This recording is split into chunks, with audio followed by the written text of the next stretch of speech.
اور کاش तुम उस वक्त की कैफियत देखो जब फरिश्ते काफिरों की जानें निकालते हैं कि उनके चेहरों और पीठों पर मारते जाते हैं और कहते हैं अब आग के अजाब का मजा चखो। ये उन अमाल की सजा है जो तुम्हारे हाथों ने आगे भेजे हैं। और ये जान रखो कि अल्लाह बंदों पर जुल्म नहीं करता।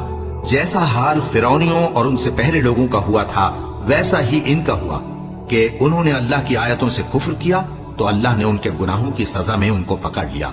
बेशक अल्लाह जबरदस्त है, सख्त अजाब देने वाला है। ये इसलिए कि जो नेमत अल्लाह किसी कौम को दिया करता है जब तक वो खुद अपने दिलों की हालत न बदल डाले अल्लाह उसे नहीं बदला करता।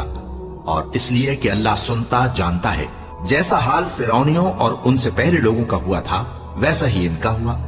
उन्होंने अपने परवरदिगार की आयतों को झुटलाया तो हमने उनको उनके गुनाहों के सबब हलाक कर डाला और फिरौनियों को डुबो दिया और वो सब जालिम